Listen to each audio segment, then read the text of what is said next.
컨트롤러 에어리어 네트워크 즉 캔이죠.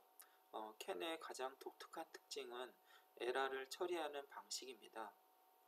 그래서 에러 처리하는 방식에 대해서 먼저 살펴보고요. 그렇다면 왜 캔이 어떤 히스토리를 갖고 어떤 차별점을 갖고 기존에 있는 네트워크를 모두 대신해서 캔이 대부분의 자동차에 적용되었는지에 대해서 한번 하나씩 살펴보도록 하겠습니다. 먼저 캔에서의 가장 큰 장점은요. 에러를 관리하는 에러 매니지먼트 스트래치입니다. 전략이죠. 그래서 가장 중요한 전략 중에 하나는 에러를 어떻게 관리하냐면요. 핵심 포인트는 액티브 에러 스테이트라는 것이 있습니다. 액티브 능동 에러 상태라는 것이 있겠고요. 또 하나는 패시브 에러 스테이트 즉 에러를 단순히 카운팅만 하는 게 아니라 에러가 증가되는 경향이 있다. 어느 정도 그런데 매니지먼트가 할 수가 있다는 액티브 에어리어가 있고요. 에러가 굉장히 많이 증가되고 있거나 초과되고 있거나 그래서 패시브 에어리어가 있습니다. 그리고 그 패시브 에어리어가 넘어가면 버스를 강제로 오프하는 단계까지 이루어집니다. 그래서 컨트롤러 에어리어 네트워크 캔이라는 것의 가장 큰 장점 중에 하나는 이러한 에러를 매니지먼팅 할 수 있는 전략을 갖고 있다 라고 보면 되고요. 이 매니지먼트라는 것은 결국은 에러를 컨파인먼트 제한할 수 있다 라는 것입니다. 그래서 예를 보면요. 여기 도시된 그림과 같이 TEC 혹은 REC가 있는데요. TEC는 트랜스미션 에러 카운트 즉 전송하면서 발생하는 에러를 하나씩 카운트합니다. 그리고 REC는요. 수신하면서 발생하는 리셉션하면서 발생하는 에러를 카운팅을 합니다. 카운팅. 그런데 재밌는 것이 있습니다. 재밌는 건요. 뭐냐면 이 에러가 계속 증가를 합니다. 하나씩 증가를 하면 액티브 에어리어 모드라고 정의를 합니다. 일반적인 상태를 의미합니다. 일반적 노드의 스테이트를 의미합니다. 그래서 이 에러가 전송했을 때와 수신했을 때 에러를 각각 카운팅하는 것을 TEC, REC라고 하는데 TEC, REC 모두 127개의 에러보다 적으면 액티브 에러 모드다. 그래서 어느 정도 에러를 관리할 수 있다라는 단계가 되는 겁니다. 그런데 전송하면서 발생하는 에러의 카운트 그리고 수신하면서 에러가 발생한 카운팅을 했는데 128을 넘어버렸어요. 그러면 패시브 에러 모드로 넘어갑니다. 패시브 에러 모드로. 그리고 패시브 에러 모드에서 또 에러가 지속적으로 전송할 때 발생한다. 그래서 그 에러가 255 전송할 때 255가 넘어가면 버스를 오프하는 단계로 이루어집니다. 오프를 해버린다는 거죠. 강제 휴지기를 만든다는 겁니다. 그래서 이렇게 버스 오프라인으로 전환되고요. 그러면은 로드가 물리적으로 버스와 끊어지게 되는 거죠. 차단이 되는 겁니다. 전송 시 에러가 255가 넘어가면요. 반대로 패시브 에러 모드 상태에서요. 패시브 에러 모드 상태에서 에러가 줄어듭니다. 그럼 마이너스 1을 해야 되는 게 아니라 마이너스 1을 하죠. 근데 증가할 때는 플러스 4를 합니다. 에러가 발생할 땐 4, 감소할 땐 마이너스 1, 즉 보수적으로 버스 관리를 한다라고 보면 되겠습니다. 그리고 버스 오프 상태에서 그러면 정상적으로 버스를 동작하기 위해서는요.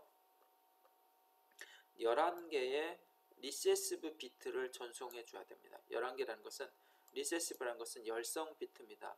1을 의미합니다. 1, 1, 1, 1 이게 11개가 입력이 돼야 비로소 버스는 액티브 에어리어의 요구를 받아서 정상적으로 운행을 하게 된다는 것입니다.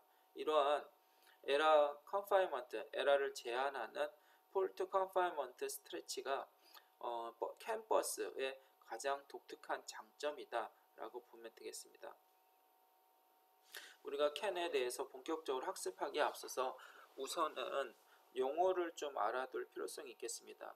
어보이던스라는 것은 회피, 컨파인먼트는 어떤 제한, 그리고 consistency는 일치성, contention은 훼손, 쟁탈, 충돌, 그리고 identifier는 식별자, latency는 뭐 딜레이, 잠복기, recessive를 열성이다, dominant는 우성이다 라고 보면 되겠습니다. 그런데 이 캔은요 기본적으로 그냥 어느 자동차 회사의 표준이 아니고요, 전 세계 통신 규격이 있습니다. 그 규격을 준수합니다. 그 규격이 뭐냐면요, International Standardization Organization, Standardization, 즉 ISO라는 국제 표준이 있습니다. 여기에 11898이 캔에 대한 국제 표준을 정의한 것입니다. 굉장히 중요하죠. 그리고 그 이전에는 ISO 11898에서 차량의 정보를 교환한다든가 데이터 링크 레이어, 피지컬 레이어, 캔의 히스토리를 확인할 수 있는 단계가 되는 겁니다. 그래서 가장 중요한 건 IS 11895로 고속 캔에 대한 규정이 시작됐다, 표준이 시작됐다라고 보면 되겠습니다. 그래서 캔은 그렇게 역사가 깊지 않습니다. 자동차의 역사가 1800년도부터 거슬러 오지 않습니까? 그런데 1983년에 비로소 독일 보시사에서 최초로 차량 네트워크로 캔이라는 것을 개발하게 됩니다.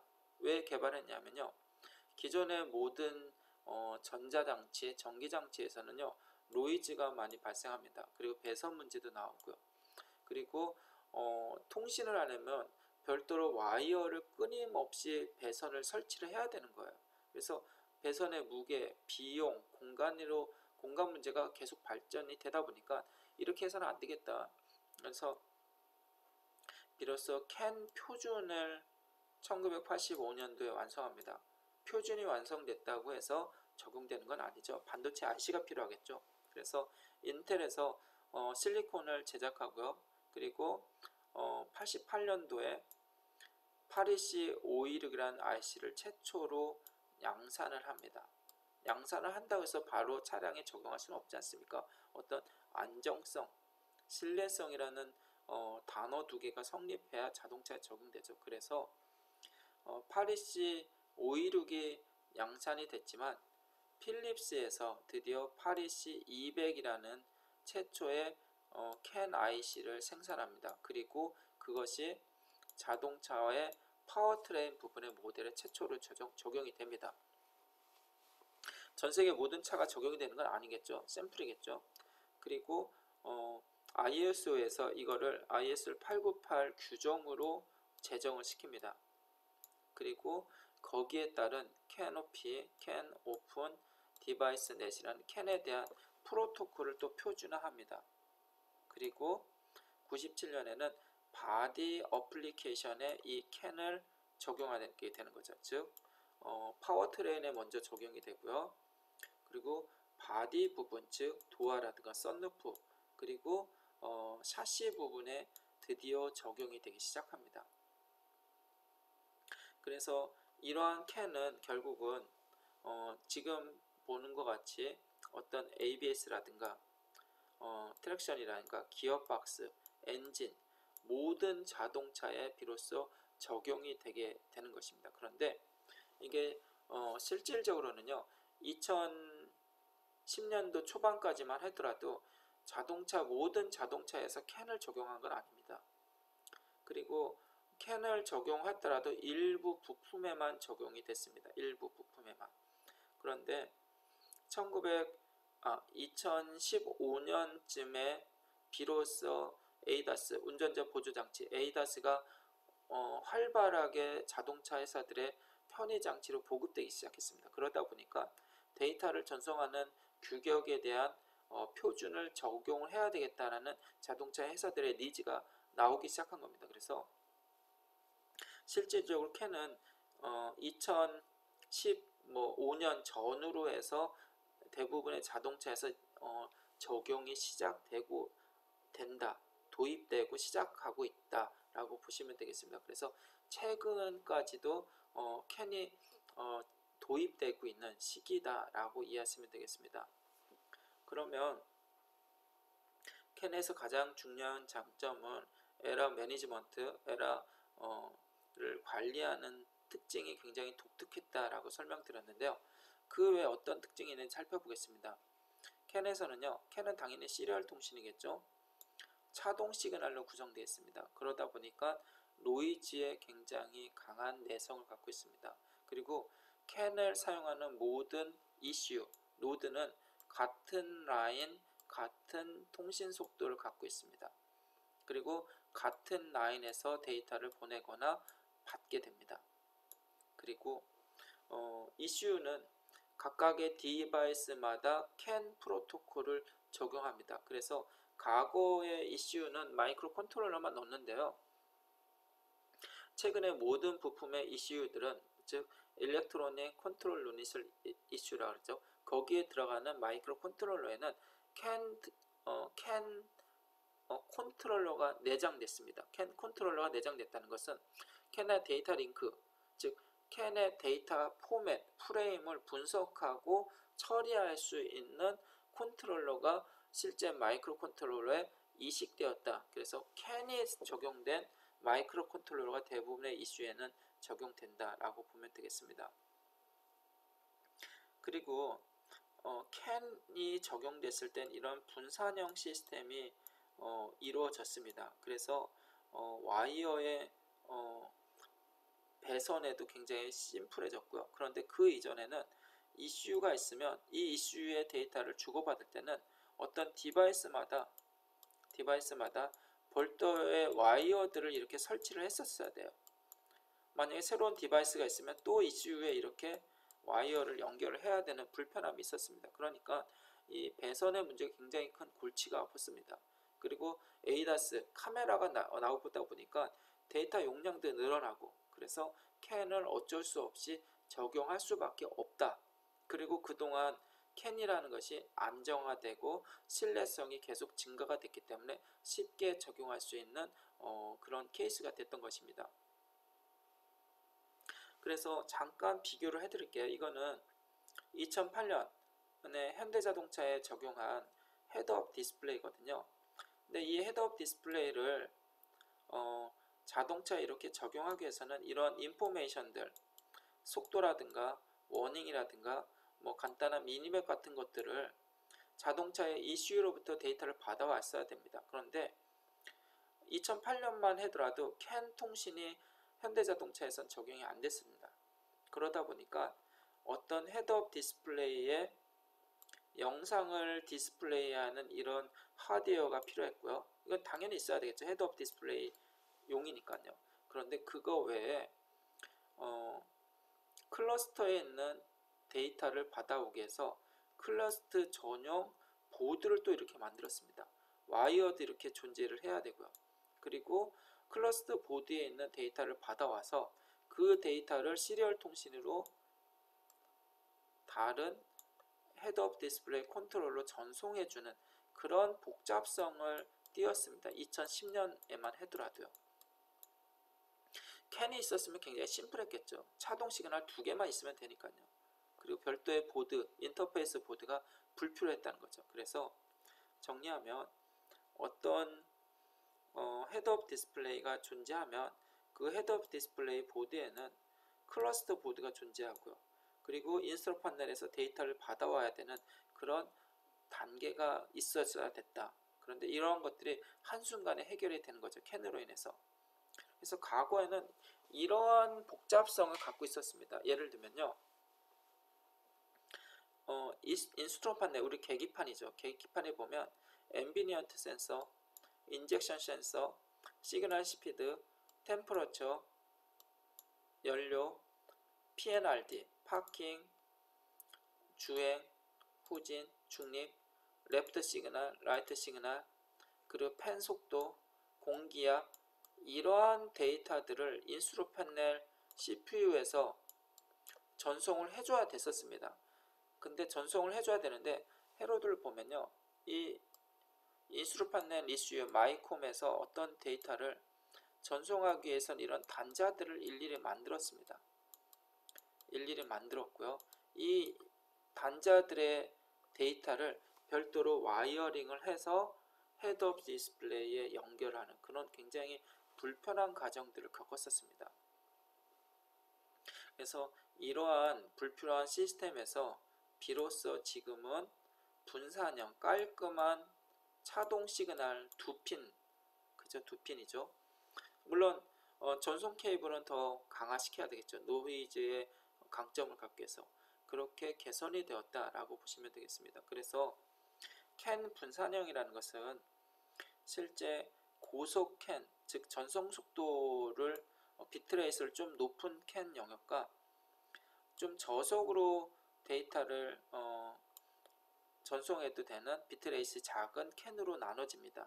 그리고 중간에는 어떤 게이트웨이가 필요하겠죠.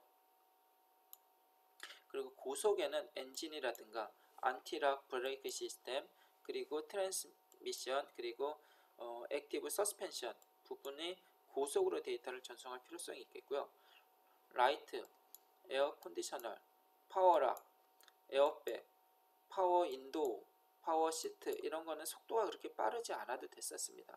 그래서 이런 건 저속, 즉 비트레이트를 좀 낮게 해도 가능한 영역이었습니다. 그래서 이렇게 캔도 속도에 따라서 좀 나눌 수 있겠고요.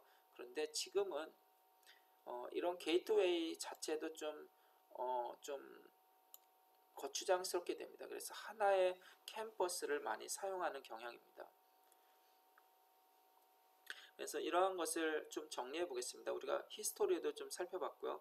캔의 장점도 살펴봤고, 그러면 이 캔의 필요성을 좀 더 구체적으로 정리하면 자동차에는 이슈가 존재합니다. 엔진 이슈, 미션 이슈, ABS, 에어백에도 각각의 이슈들이 있는데 이러한 자동차 간의 정보를 공유하는 횟수가 증가하게 된다는 것이죠.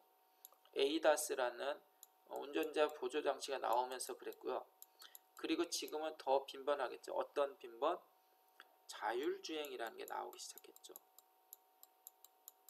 그래서 자율주행이 되기 위해서는 반드시 이러한 이슈들 간의 데이터 통신이 빈도수가 높아지고 빨라지고 안정적으로 이루어지는 통신 프로토콜이 준비가 돼야 된다는 것이 그것이 바로 캔이라는 것입니다. 그리고 이러한 ADAS나 자율주행으로 인해서 센서, 카메라와 라이다, 레이더의 센서의 종류들이 수량이 굉장히 증가하게 됩니다. 그리고 그러한 센서들이 증가하다 보니 노이즈에 대한 우려도 좀 있었습니다. 그래서 노이즈에 강한 통신 프로토콜이 필요했습니다. 기존의 와이어, 단극성 와이어들은 노이즈에 굉장히 취약했습니다. 그라운드 베이스에 전압만 딱 들어가도록 그게 노이즈인데 그것을 시그널로 인식할 수도 있다는 거죠. 그래서 노이즈에 강한 캔 하이, 캔 로의 디퍼런셜 전압으로 노이즈를 대응하게 됩니다. 그리고 많은 엔진에 많은 이슈들의 마이크로 컨트롤러가 있기 때문에 이러한 것의 데이터를 원활하게 수용하기 위해서 분산형 시스템이 필요했던 겁니다.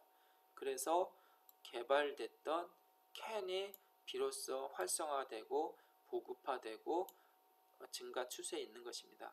그러면 이 캔이 자동차에만 그럼 적용되고 있느냐? 아닙니다. 캔의 안정성 때문에 자동차뿐만 아니라요. 어떤 데이터 통신이 중요한 시스템에는 캔이 다 적용됩니다. 사람을 운반하는 트램, 지하철, 경전철, 열차, 항공기, 의료 모든 이런 기기에 캔의 이러한 장점, 안정성, 속도, 노이즈가 강한 거, 심플한 거, 분산형 이러한 모든 장점들이 있기 때문에 이러한 어플리케이션이 점차 증대되고 있는 것입니다. 특히나 항공기는 다양한 센서가 더 많이 있지 않습니까? 내비게이션, 조종실에도 굉장히 많은 어플리케이션들이 있습니다. 그러한 것이 서로 데이터를 주고받아야 되니까 캔에 대한 중요성은 더 강해지는 거죠. 그리고 의료기기에서는 데이터 하나에 노이즈가 들어가더라도 오진을 하게 될 수가 있습니다. 아니면 데이터가 빠지더라도. 그래서 의료 장비들은 데이터를 주고받을 때 데이터의 신뢰성을 위해서 어떤 캔이라는 중요한 요소를 설치했고 사용하기 시작한 거죠. 그리고 엘리베이터도 마찬가지입니다. 엘리베이터에도 캔이라는 게 지금 적용되어 있고요. 그래서 이 캔 오픈 프로토콜은 어떤 장비, 카메라, 망원경 다양한 부분에 현재 적용되고 있다라고 보시면 되겠습니다. 그러면 이제 우리가 비로소 캔에 대한 이제 서론은 마치겠고요. 그럼 도대체 캔이 어떤 데이터 프레임을 갖고 있는지, 어떠한 전송 프로토콜을 갖고 있는지를 좀 살펴볼 필요성이 있겠습니다. 그런데 굉장히 캔은 좀 방대합니다. 그렇기 때문에 캔의 전송 프로토콜에 대한 정의를 먼저 살펴볼 거고요. 그리고 전송 프레임 중에는 데이터가 있는 데이터 프레임, 데이터를 요청하는 리모트 프레임, 즉 원리에 대해서 살펴보겠습니다. 그리고 캔에서 사용하고 있는 에러 프로세싱은 어떻게 구성되어 있는지 굉장히 중요하다고 그랬죠. 캔의 장점 중에 하나였죠. 에러 프로세싱이. 그리고 캔 2.0A에 대해서 좀 학습하고 B, 그 다음에 캔 플렉시블 데이터, 캔 FD에 대해서 우리가 그러면 먼저 우리 캔 프로토콜은요 ISO 12898-1 국제 표준을 준수합니다. 그래서 이 캔 프로토콜을 ISO 12898-1 기준으로 통해서 개략적으로 먼저 설명드리겠습니다. 우선은 캔 2.0A 같은 경우는요 일반적인 스탠다드 캔이라고 보시면 되겠습니다. 그리고 우리가 캔에서 버스를 쟁탈할 때 프라이어리티 우선순위가 있다고 하는데 이것을 ID로 우리는 정의를 했습니다. 그래서 아이덴티파이어 식발자가 11비트를 갖고 있습니다. 즉 11비트를 갖고 있다는 것은 2의 11승 만큼의 자동차 부품들을 모두 캔에 접속할 수 있다는 거죠.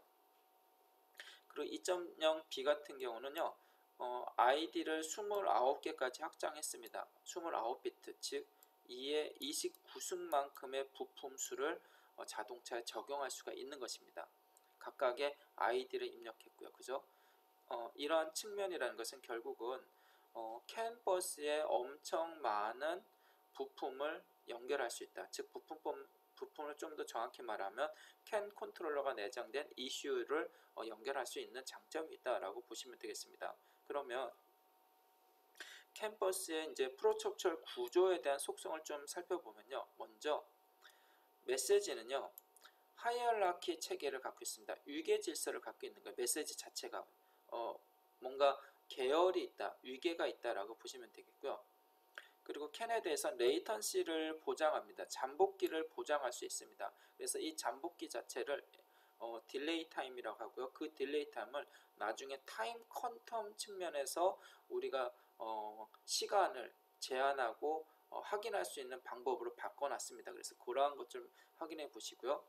그리고 플렉시블 컨피그레이션, 즉 데이터 프레임 혹은 리모트 데이터를 요청하는 리모트 프레임, 뭐 그러한 다양한 프레임들이 있겠고요. 각각의 비트별로 프레임 속에 필드가 있고요. 그 필드 속에 비트가 있는데 비트에 대한 컨피그레이션 구성을 좀 자유롭게 할 수가 있었습니다. 그리고 수신은 멀티 소스를 가능케 합니다. 즉 어떤 데이터를 발송하면 그 데이터를 여러 곳에서 수신할 수 있다는 거죠. 또 한 가지 마스터도 멀티가 가능합니다. 마스터도. 그리고 굉장한 장점인 에러 디텍션과 시그널링 특징을 갖고 있습니다. 그리고 손상된 메시지에 대해서 자동으로 재전송을 할 수 있게 해놨습니다. 뭐 그런 특징이 있겠고요. 그리고 타이밍 에러와 그리고 영구적인 기능 에러 사이에서 어떤 노드가 이게 타이밍 에러인지 어떤 폴트인지를 판단할 수 있는, 구별할 수 있는 능력을 가졌습니다. 왜냐? 에러에 대한 기능을 강화했기 때문이에요. 이제 나중에 그걸 좀 더 자세히 보겠고요. 그리고 폴트 로드에서는 이 버스를 자동으로 휴지시킬 수 있는 그런 특징을 갖고 있습니다. 그래서 우리가 이 캔이라는 게 컨트롤러 에어레 네트워크이라는 것이 ISO 12898의 규정을 따른다고 설명드렸잖아요. 그러면 이 ISO의 모델은 어떻게 되는지 잠깐 보겠습니다. ISO는요, ISO 혹은 OSI라고 부릅니다. 오픈 시스템 인터커넥션 모델이라고 부르는데요. 이 ISO 모델은요, 레이어가 7개의 레이어가 있습니다. 제일 먼저 피지컬 레이어, 데이터 링크 레이어, 네트워크 트랜스포트, 세션, 프리젠테이션, 어플리케이션이란 이런 단계, 7단계 레이어 모델을 갖고 있습니다. 그런데 캔은요, 아주 심플하게 개발하기 위해서 실제 피지컬 레이어와 데이터 링크 레이어 두 가지만 사용합니다. 두 가지만. 그래서 굉장히 심플하게 만들었다 라고 보시면 되겠습니다. 어플리케이션은요, 유저 단계에서 정해진 거니까 크게 캔 프로토콜을 만들 때는 영향을 미치지 않겠죠. 그래서 ISO 모델을 캔은 준수하고 있다라고 보시면 되겠습니다. 그러면 이제 우리가 ISO 모델에 대해서도 좀 살펴볼 필요성이 있겠죠. 그래서 피지컬 레이어가 뭔지, 데이터 링크 레이어가 뭔지를 좀 확인해 보도록 하겠습니다. 이것은 다음 동영상에서 설명드리도록 하겠습니다. 감사합니다.